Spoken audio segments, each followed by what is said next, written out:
Hi friends, இன்றைக்கி நம்ம என்ன செய்ய போகிறோன்னா, இன்றைக்கி தினம் ஒரு தகவல் அப்படின்ட்டு சமையல்லையே ஒவ்வொரு தகவல் ஒவ்வொரு நாளும் பார்க்க போகிறோம். இன்றைக்கி செய்ய போகிற சமையல் வந்து காலிஃப்ளவர் கிரேவி. அதுக்கு தேவையான பொருட்கள்: கரம் மசாலா, தாளிதத்துக்கு தேவையான பட்டை, கிராம்பு, ஏலக்காய், சோம்பு, மல்லி இலை, 2 பச்சை மிளகாய், உப்பு, பொரிக்கடலை மாவு, காலிஃப்ளவர்,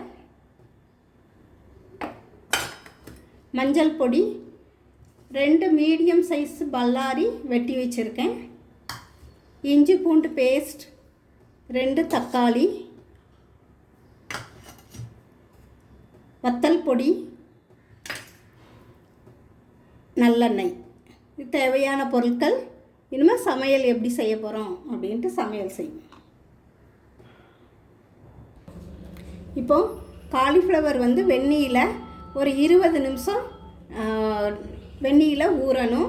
அதுக்கு இப்போ இந்த வெந்நியை காலிஃப்ளவரில் ஊற்றி வைக்க ஒரு 20 நிமிஷம்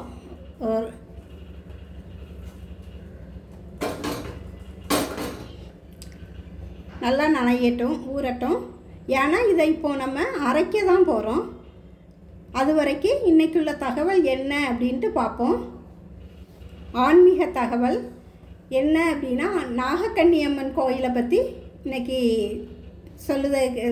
தகவல் சொல்லுதேன். ஏன்னா நாகக்கன்னியம்மன் கோயில் வந்து எங்கெல்லாம் இருக்கும், எதனால் நாகக்கன்னியம்மன் கோயிலெலாம் ஆரம்பித்தாங்க அப்படின்னா, குளத்தங்கரை ஆத்தங்கரை ஓரங்களில் வந்து நாகங்கள் வந்து அதிகமாக இருக்கும். அது வந்து மக்களுக்கு வந்து எந்த பாதிப்புகளையும் ஏற்படுத்தக்கூடாது. அடுத்தால தண்ணீர் வந்து வத்தாமலும் மக்களுக்கு எல்லாத்துக்கும் நல்லா இருக்கணும். அந்த காரணங்கள்னாலையும் நாகக்கன்னியம்மன் கோயில்கள் வந்து குளத்தங்கரை ஆத்தங்கரைகளில் ஆரம்பித்தாங்க. இப்போ 20 நிமிஷம் ஆயிட்டு. இப்போ காலிஃப்ளவரை ஜாரில் போட்டு அரைச்சிருவோம்.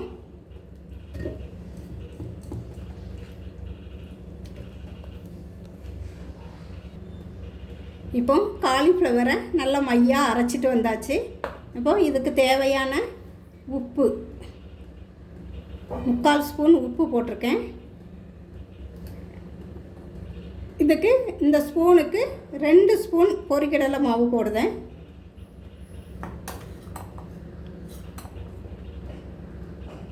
ரெண்டு ஸ்பூன் பொரிக்கடலை மாவு போட்டு இதை நல்லா கிளறி விட்டு நல்லா பிசைஞ்சிக்கிட்டு இதை நம்ம இப்போது ஸ்டவ்வில் வேக வைக்க போகிறோம்.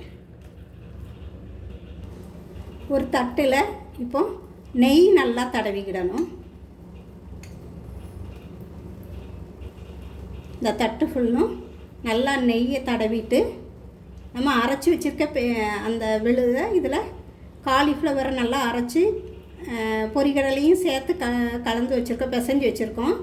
அதை இதில் நல்லா சேர்த்துக்கிட்டு இட்லி தட்டில் வேக வைக்கணும், இட்லி சட்டியில்.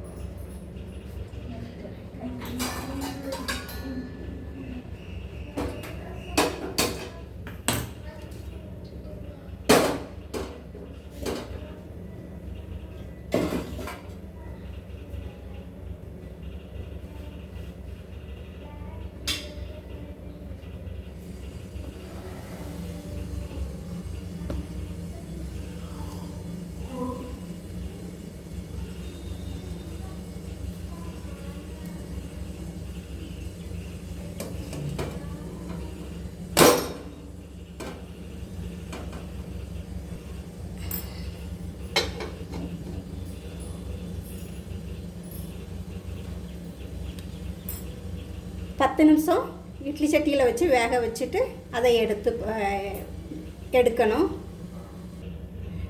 அந்த ஸ்டவ்வில் வேகும்போதே, இட்லி சட்டியில் வேகும்போதே நம்ம இந்த பக்கம் கிரேவி எப்படி தயார் பண்ணணுன்ட்டு பார்ப்போம். சட்டி காய வச்சுருக்கேன். கிரேவிக்கு தேவையான எண்ணெயை ஊற்றுவோம். சட்டி காஞ்சதும்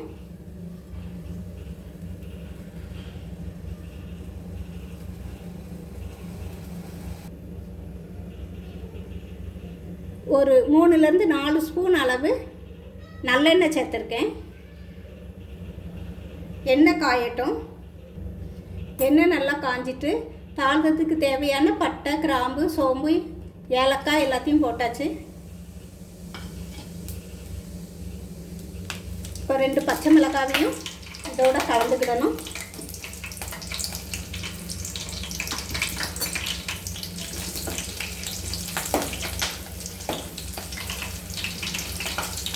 இப்போ வெட்டி வச்சுருக்க பல்லாரியையும் சேர்த்துக்கிடுவோம். பல்லாரி நல்லா வதங்கணும், அது வரைக்கும் கிளறி விடுவோம்.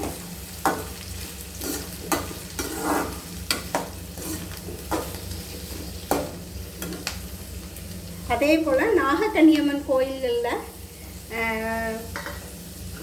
திருமணம் நடக்கிறதுக்கும், வயசுக்கு வந்த பையங்களுக்கும் பிள்ளைங்களுக்கும் திருமணம் நடக்கிறதுக்கும் அங்கே வேண்டுதல்கள் வைப்பாங்க. அந்த வேண்டுதல்கள் எல்லாமே நல்லா உடனே நடக்கும். அந்த நம்பிக்கை மக்களுக்கு எல்லாத்துக்கும் உண்டு.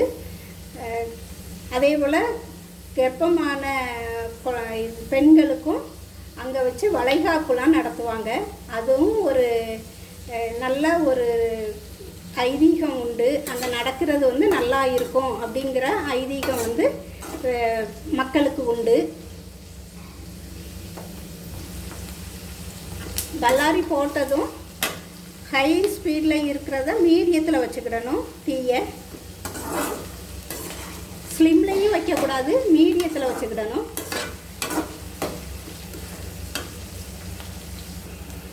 அதே போல் ராகு தசை, கேது தசை நடக்கிறவங்களுக்கு அந்த ராகு கேதுவால் உள்ள தோஷங்கள் விலகிறதுக்கும் நாகக்கன்னியம்மன் கோயிலுக்கு போய் அந்த நாகத்துக்கு முட்டை, பால் எல்லாம் வாங்கி கொடுப்பாங்க. இதனால் அந்த தோஷமாவது விலகுது அப்படிங்கிற ஒரு நம்பிக்கை மக்களுக்கு அதிகமாக இருக்குது. நம்பிக்கையும் உண்டு. இப்போ பாருங்கள், இன்னும் கொஞ்சம் வதங்கணும். இன்னும் கொஞ்சம் வதங்கினதும் நம்ம இதில் இஞ்சி பூண்டு பேஸ்ட்டு சேர்த்துடணும்.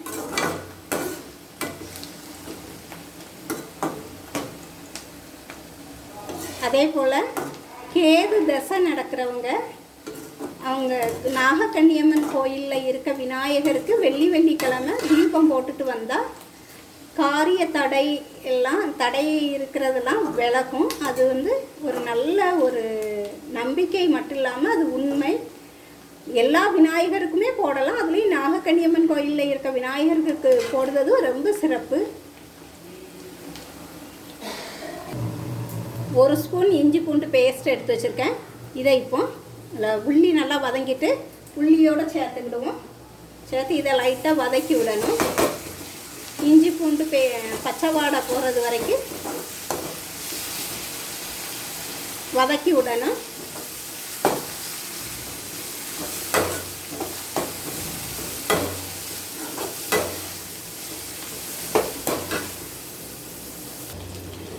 இஞ்சி பூண்டு பச்சை வாடை போயிட்டு இப்போ தக்காளி இதோட சேர்த்துக்கிடணும்.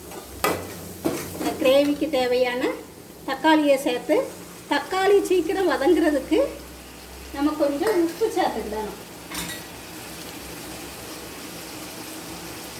1/2 ஸ்பூன் உப்பு சேர்த்தேன். உப்பு சேர்த்துட்டு நல்லா கிளறி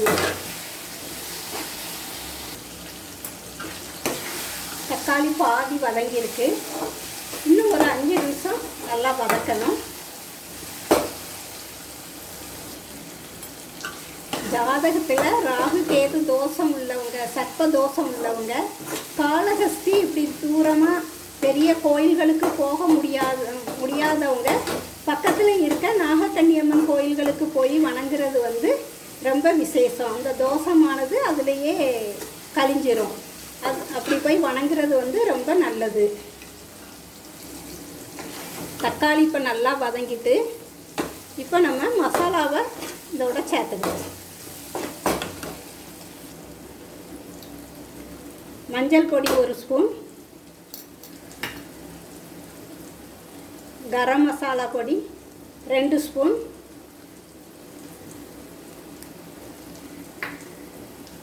கொஞ்சம் பெரிய ஸ்பூன், இதுக்கு 3/4 ஸ்பூன் போடுவேன். இப்போ இதை நல்லா வதக்கி விடணும். கிளறி விடணும். பச்சை வாசனை போகிறது வரைக்கும் கிளறி விட்டு அதுக்கப்புறமா இந்த கிரேவிக்கு தகுந்தாப்பில் உள்ள தண்ணி சேர்க்கணும். தண்ணி 400 மில்லி தண்ணி சேர்க்கேன். தண்ணி சேர்த்துட்டு ஏற்கனவே கொஞ்சம் உப்பு சேர்த்துருக்கோம். இப்போ கொஞ்சம் கம்மியான உப்பு கலந்துக்கணும். இப்போ நல்லா ஸ்டவ்வை ஃபுல் ஸ்பீடில் வச்சு கொதிக்க விடணும்.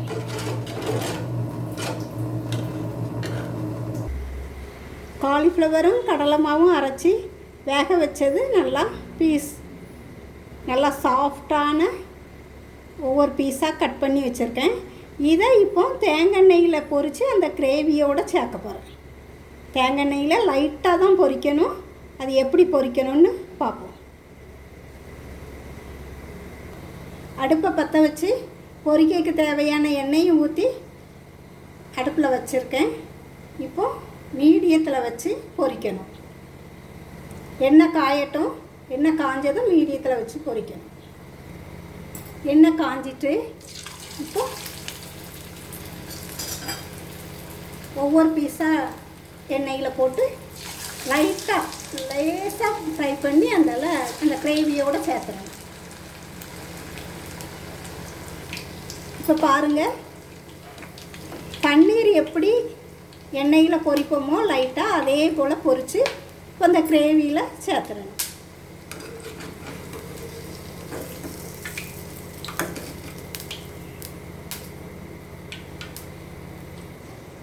இப்போ பாருங்கள், நல்லா எலசாக நல்லா எண்ணெயில் போட்டு பன்னீர் மாதிரி நல்லா சாஃப்டாக இருக்குது.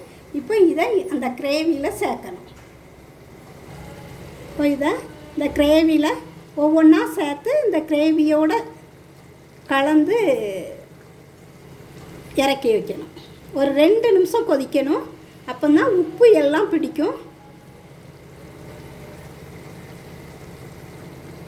இப்போ பாருங்கள், லைட்டாக மெதுவாக தான் இதை கிண்டி கொடுக்கணும்.